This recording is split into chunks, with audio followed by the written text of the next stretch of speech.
Primera unidad de cuidados intensivos neonatales en México. A 50 años de su creación. Historia de guerreros. Quien ha visto a un recién nacido aferrarse a la vida, puede dar testimonio de la lucha de un guerrero. A lo largo de la historia, siempre ha existido la intención de salvar recién nacidos.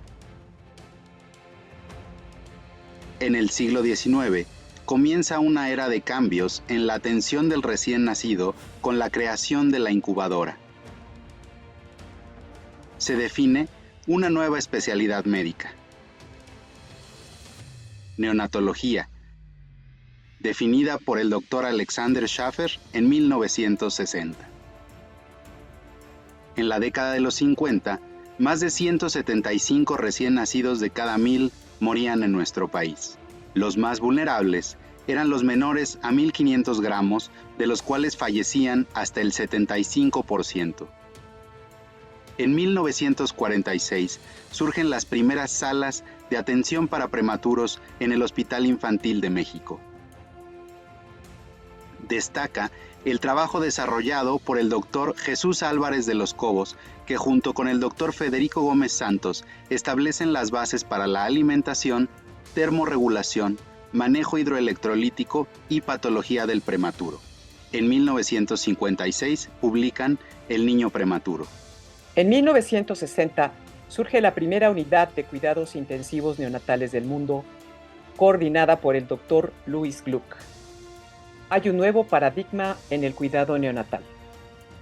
Tras una capacitación con el Dr. Gluck en la Universidad de California, regresan el Dr. Carlos Humberto Lozano González y el Dr. Miguel Ángel Pesotti Rentería al Hospital 20 de Noviembre. Se crea así la primera unidad de cuidados intensivos neonatales de México en julio de 1975.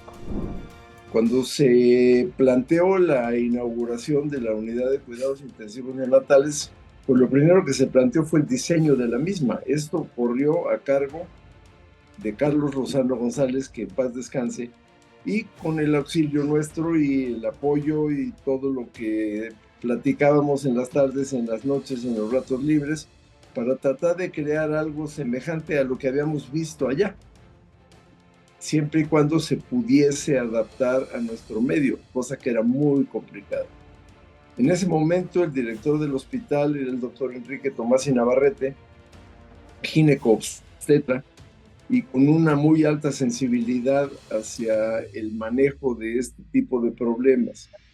Y él nos apoyó mucho en la adquisición de recursos, que era un problema muy importante, muy importante, tan importante como los demás, pero sin los recursos ya la capacitación del personal y todo esto hubiera tenido un segundo término y menos utilidad. El concepto del área creada es definido en una publicación de la Facultad de Medicina de la UNAM por el doctor Pedro Mario de Sarasqueta Vincent. Cuidados intensivos neonatales es el conjunto de acciones médica y de enfermería destinadas a preservar la salud de un neonato de alto riesgo, aunque éste no presente manifestaciones clínicas objetivas de la enfermedad. El líder del grupo fue el doctor Carlos Humberto Lozano González. El servicio fue construido por decisión, dedicación, impulso y entusiasmo del doctor Carlos Lozano. Con él estaba el doctor Miguel Ángel Pesotti y Rentería. Ellos fueron clave en el funcionamiento y operación. También la doctora María Los Ángeles Segura tuvo un rol importante. Y el doctor, en paz descanse, el doctor Lozano, que era nuestro jefe, era muy consciente con nosotros, nos enseñaba mucho. Y aunque sí te digo, era muy enérgico y la disciplina era muy estricta. Los primeros niños que llegamos a tener, yo recuerdo que el más chiquito fue de 600 gramos, que salió. Filosofía de trabajo. Eso fue una filosofía de trabajo. Yo recuerdo muy bien al primer director del Instituto Nacional de Perinatología, el doctor Jurado García, que decía que, bueno, la perinatología, porque así se llamaba todavía en esa época, era estar del lado del cambio, de la modificación de opiniones. Fue un cambio de actitud. Creo que lo más importante en un proyecto es que ese proyecto tenga un líder. Y si ese líder ejerce las funciones de liderazgo como debe ser, que son múltiples funciones para un líder, pues el grupo puede funcionar con las expectativas que se tienen a corto, mediano y largo plazo. Este líder era Carlos Lozano y todos aceptábamos su liderazgo y aceptábamos, y en no una, sino en muchas ocasiones, hacíamos discusiones académicas en la sala y expresábamos nuestras diferencias de opinión, porque una característica del líder es que debe darle opción a que los demás del grupo opinen, aunque no repitan lo que el líder dice, porque eso no es liderazgo, eso es sometimiento, y él lo supo ejercer muy bien. Creo que esta fue una de las bases, y otra de las cosas importantes era empezar a publicar, porque publicar no era precisamente el fuerte de mucha gente, no digo de quiénes, pero de muchas áreas, no nada más en el 20 de noviembre, sino en muchos otros. Entonces empezó a publicar, y llegó un momento en que había, pues como la tercera parte de las publicaciones de un hospital tan grande como el 20 de noviembre provenían del área de cuidados intensivos neonatales. Cuando él entraba a pasar visita, era un placer. Su aguda inteligencia y carisma te podían convencer que el blanco no era blanco. Doctora Laura Rosa Mas Muñoz. Dentro de los logros más importantes de esta nueva forma de ejercer la neonatología está en el desarrollo de una infraestructura más operativa, equipamiento más adecuado a las necesidades del paciente neonatal, capacitación del personal y la superación de grandes obstáculos diversos. Recuerdo yo, nunca se me olvidará que en una de las primeras ocasiones que estuvimos trabajando después de, yo llevaba ya 30 horas en la unidad, estaba ventilando a un bebé con un viejo ventilador marca Bornes, y entonces la cosa era tan escasa en recursos cuando todavía no teníamos el equipo completo, que pues para darle presión positiva al niño teníamos que sacar un tubo donde el ventilador mueve su flujo y ponerlo en un recipiente con agua para dar la cantidad de centímetros de presión positiva al final de la respiración. Bueno, esto más o menos logró que el niño se controlara, pero después de 30 horas de estar ahí, uno dice, bueno, yo ya me voy, ya no es humanamente posible que yo me quede aquí porque este niño necesita cambios frecuentes y necesita vigilancia estricta. Llega la persona que nos iba a suplir, médico de base, e hizo una pregunta que demuestra qué tan difícil iba a ser el proceso que en ese momento se estaba iniciando. La pregunta fue, oye, ¿y este aparato para qué sirve? Entonces como que ya decíamos, bueno, lo que estamos haciendo tiene muy buenas intenciones, pero va a llevar mucho tiempo, y llevó tiempo. Y se ha esperado mucho para lograr tener incidencias muy positivas en los pequeños que sobreviven a pesos ínfimos, sobreviven a condiciones de sobrevivencia indebidas y inadecuadas. Todos los que mencioné tenían una característica particular, el gran entusiasmo por laborar en ese lugar. Recuerdo las guardias en la UCIN, que eran verdaderos retos profesionales, experiencias, los pacientes graves, muy graves y vivencias intensas. Todos queríamos destacar.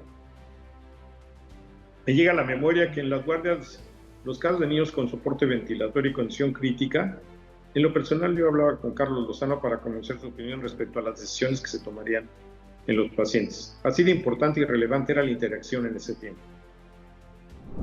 Igual en el momento veíamos por los respiradores, cuando empezaba a sonar, si el niño si estaba bien intubado o cualquier movimiento, de inmediato avisábamos a los médicos para que se checara y no hubiera algún problema de que nosotros hubiéramos caído en algún error de haberlo extubado o algo. Entonces siempre se está checando al niño, al bebé, continuamente. era estar continuamente, no despegarnos de la cunita del niño. Y había una enfermera por cada cunita, por cada paciente. La resistencia al cambio es superada con liderazgo y convicción. Se salió de la zona de confort y comenzó la lucha por la vida de recién nacidos críticamente enfermos. Se consiguió el equipo, se trajo el equipo, se instaló, y una vez que esto sucedió empezaron a manejarse rutinas de preparación del personal, el personal médico de base, porque una cosa es atender recién nacidos que se les ofrecía en aquel momento, pues se les ofrecía una incubadora, se les ofrecía oxígeno sin control ninguno del mismo. Ni hablo del control en cuanto a lo que se administraba, ni a lo que el niño recibía, ni cómo se manejaba el proceso de aumentar o disminuir el oxígeno, y era todo lo que se les podía ofrecer, una solución intravenosa y esperar a que el niño mejorara según la capacidad vital que tenía.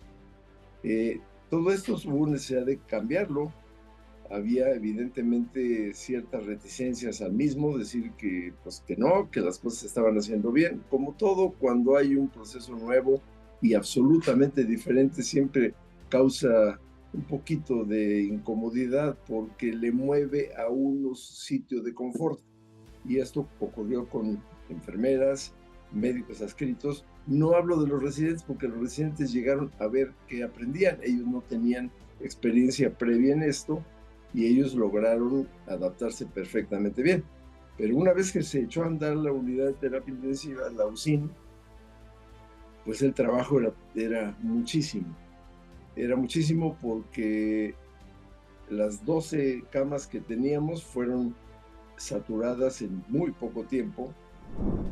Los ventiladores que teníamos, es muy probable que esté hablando de una época muy inicial, los famosos Baby Bird, que tendrían que venir acompañados por los usuarios de un cronómetro de mano para hacer los ajustes necesarios a los tiempos inspiratorio-expiratorio, y después de eso la delicadeza de saberlos prácticamente hacer correr el riesgo a los niños de hacer algún ajuste en los parámetros de ventilación. Era un tiempo de mucho riesgo para el recién nacido. La unidad estaba muy bonita porque era todo el equipo nuevo. Nosotros, enfermeras y médicos, también éramos principiantes porque no había habido neonatología. Teníamos enfermería pediátrica y médicos pediatras, pero no había neonatólogos. Entonces, sobre la marcha nos fuimos preparando y enseñando nosotras, ¿no? Fue una época muy bonita porque la gente estaba muy dispuesta a aprender, había mucha disciplina. Cada detalle contaba, cada esfuerzo importaba. Todos los que mencioné tenían una característica particular, el gran entusiasmo por laborar en ese lugar. Recuerdo las guardias en la UCIN, que eran verdaderos retos profesionales, los pacientes graves, muy graves, vivencias intensas. Anteriormente se usaban Metricet o llamadas buretras y era muy minuciosa las cantidades, 20 mililitros, 30 mililitros para 24 horas, entonces había que estar manejando muy continuamente ese goteo que no pasara de más. ¿Por qué? Porque son niños prematuros con muchos problemas hemodinámicos y se tenía que controlar bien el goteo de medicamentos y soluciones. Como también a raíz de las bombas de infusión, pues esto fue la mejor novedad, lo mejor que pudo haber hecho el hospital. ¿Por qué? Porque ahí ya se pudo controlar mucho mejor el goteo de medicamentos como de soluciones de infusión que necesitan los bebés recién nacidos o bebés prematuros, que es lo que se da en la atención de cuidados intensivos neonatales. Trato humano y consideración por la familia estuvieron presentes. El aprender a hablar con los padres,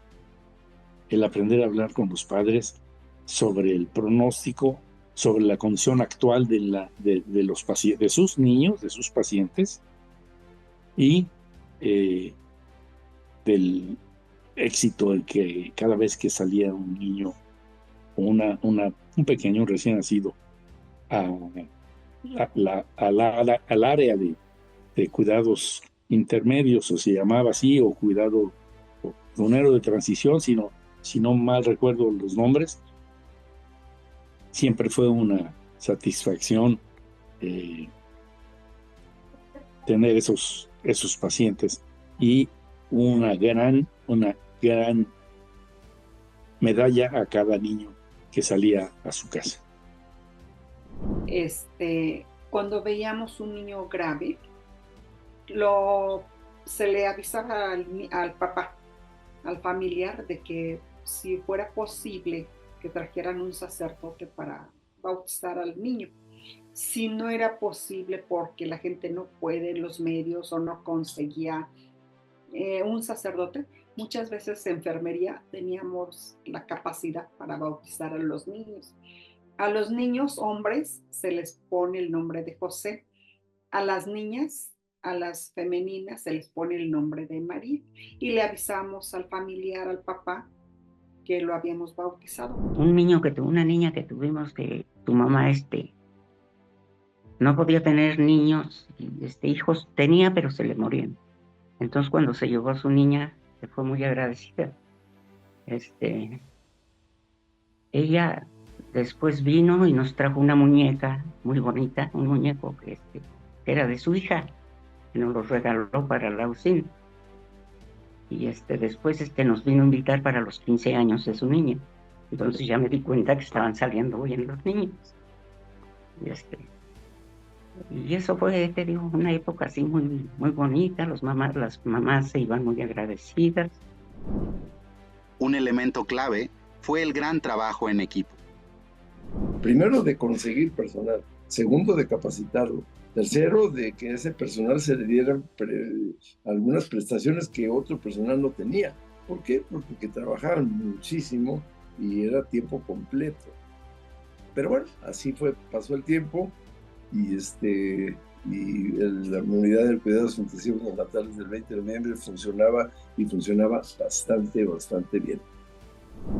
Pues había muchísima comunicación entre médicos y enfermeras, mucha cordialidad, en este caso los médicos, aún cuando nosotros ya éramos enfermeras con un título, una cédula, ellos aún así nos estaban informando, o sea, nos daban clase de cómo manejar a los niños. Las primeras jefas de enfermería de UCIN, Rita García Mendieta y Gregoria Jiménez Romero, Goyita y su grupo de batalla. En aquella época se dividía a los recién nacidos en cuneros y prematuros. ¿Por qué? Pues porque así era la tradición. Entonces en prematuros llegaban los prematuros y los niños que se ponían graves se quedaban en el cunero. Niños mayores que no eran prematuros se quedaban en el cunero. Y estos niños prematuritos pues se subían al área de prematuros, y ella tenía mucha experiencia básicamente en el cuidado tierno, en el manejo suave, gentil de un bebé prematuro, de cuidarle la hipotermia, de toda esa serie de cositas que no son precisamente cuidados intensivos, pero que son elementales en el manejo de un bebé recién nacido. Y entonces ella tenía mucha experiencia en eso y capacitó a muchas personas. Estuvo mucho tiempo con nosotros hasta que se jubiló, pero hizo una labor muy buena, era enérgica, y después del regaño venía y decía: ay, doctor, pues es que así es esto. Claro, y después nosotros llegamos a exigirle a ella que no se durmiera con nadie, y que yo vengo a ver al niño fulanito de tal y yo soy de tal servicio y aquí no me tengo que lavar las manos, pues no entra.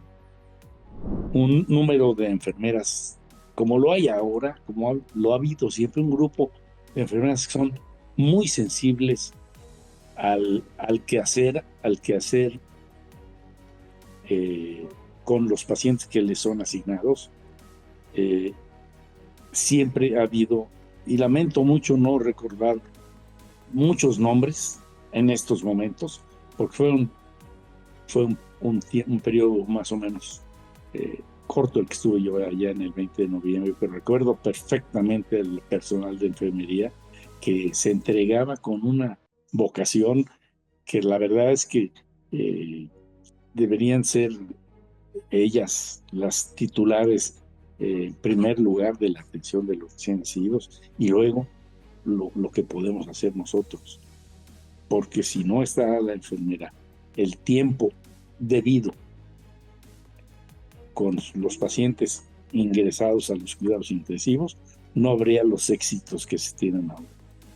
Porque además de todo, la sensibilidad que muestran, el saber que no sé qué tiene ese niño, pero no lo veo bien, el saber meter la mano afectuosa para tranquilizar el llanto o para pacificar un poquito el sufrimiento de los menores en la unidad, o los éxitos no serían tan claros como podemos verlos ahora. Antes un niño pequeñito de 800 gramos era una verdadera aventura para la vida profesional del cuerpo médico y de enfermería. Yo sentía las manos grandes para coger esos chiquitos. Y al ratito te acostumbras y ya los mueves como cualquier muñeco. El servicio de enfermería era muy joven, el personal, desde luego con una disposición muy importante. La jefa era Goyita, y una parte que destacaba de este grupo de enfermería, y lo voy a decir con mucho respeto y con admiración, era la capacidad para poder canalizar a los pacientes, tanto de pretérmino como de término. Lo hacían muy bien. La aventura del primer cierre de conducto arterioso en un prematuro en México, realizada por el doctor Ramón Gutiérrez Bosque. En alguna ocasión tuvimos, como a los 2 meses de que estuviera funcionando la unidad, un bebé que había salido de un proceso de inmadurez pulmonar, le hace membrana hialina, recayó como a la semana de vida y su radiografía nos mostró una opacidad total de los campos pulmonares, broncograma aéreo y todo lo típico de la membrana hialina, que no es más que una imagen radiológica de un pulmón inundado. Nosotros habíamos visto esto ya en San Diego y fuimos a buscar a uno de los cirujanos cardiovasculares, evidentemente de adultos. Todavía no había especialidad o subespecialidad en cirugía cardíaca pediátrica y menos aún la neonatal. Fuimos a buscar a uno de los cardiólogos muy amable y nos dijo: ¿saben qué? Ustedes están actuando mal, no saben, este proceso de la persistencia de conducto arterioso es propio de un niño mayor, de 3, 4, 5 años, no es un prematuro, no, están mal. Lo invitamos cordialmente, Carlos Lozano y yo, a que nos acompañara a la unidad de cuidados intensivos y le dijimos textualmente, con toda la audacia que podíamos tener en ese momento: mira, nosotros ya hemos visto cómo se operan estos conductos y no requiere gran técnica. O sea, hay que abrir el tórax, metemos unas pinzas en curva, que no recuerdo su nombre en este momento, pero el niño no va a ir a quirófano, se va a operar aquí en la UCIN. Y si le va mal, pues vamos a intentarlo, porque de otra manera el niño va a morir. Le hicimos tanto ruido a su ego, le dije: a ver, préstame, yo lo voy a operar. Lo abrió, se vistió, lo abrió en ese momento, y cuando vio el conducto arterioso, digo: es increíble, está más grande este conducto arterioso que la aorta del bebé. Se ligó, y ese fue el primer caso de persistencia de conducto arterioso ligado en este país y reportado y publicado. Una de las aportaciones más importantes de la UCIN del 20 de noviembre fue el ultrasonido cerebral. El doctor Volpe hacía el inicio de cómo poder detectar lesiones cerebrales. Afortunadamente esta semilla cayó en muy buena mies y Mari Segura se capacitó y empezó a tener inquietudes de cómo detectar lo que estaba pasando dentro del cráneo de un bebé pretérmino, sometido desde asfixia hasta ventilación mecánica o a las dos. Y entonces empezó a manejar un área importantísima que fue también pionera, cuando menos en nuestro país, y creo que en Latinoamérica, que fue el ultrasonido del sistema nervioso del recién nacido, que Mari fue experta en eso, es porque todavía lo sabe, lo sigue y lo enseña, y trascendió haciendo escuela. Un balance a 50 años de la épica experiencia. Es un gran amor hacia el hospital. El hospital nos da todo. Nos ha dado todo. Nos dio superación, nos dio trabajo, nos dio tantas cosas. Es una fuente tan bella de trabajo que mucha gente no sabe valorar. Porque además fue parte de lo que me fue como forma de crecimiento, forma de desarrollo, forma de vida, la sensibilidad, toda la inquietud que nos fue inyectada en el tiempo en el que yo estuve en el hospital 20 de noviembre. Integrantes del equipo de neonatólogos: Doctor Carlos Humberto Lozano González. Doctora María de los Ángeles Segura Roldán. Doctor José Alberto Hernández Martínez. Doctor José Manuel Delgadillo Avendaño. Doctor Genaro Fernández Lafontaine. Doctor Pedro Mario Sarasqueta y Vincent.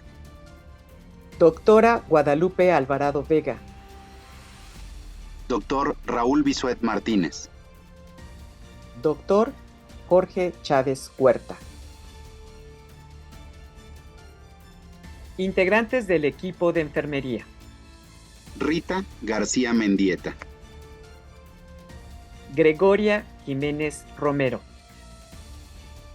Lourdes Ordaz Fernández. Elvira Quintanar Mejía. Rosaura Velázquez Vilchis. Estefanía Hernández de la Rosa.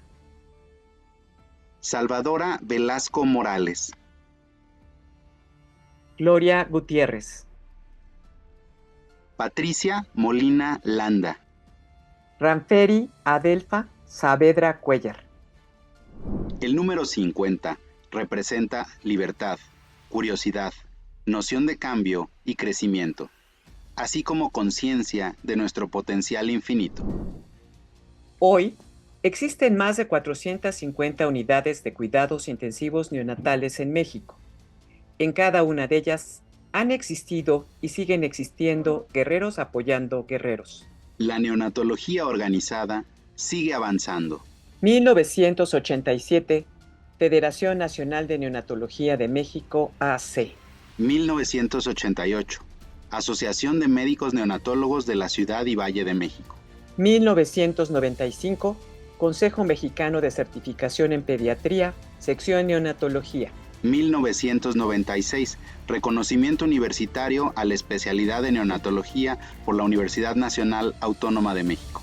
Gracias a todos los pioneros y pioneras de esta batalla continua por la vida humana.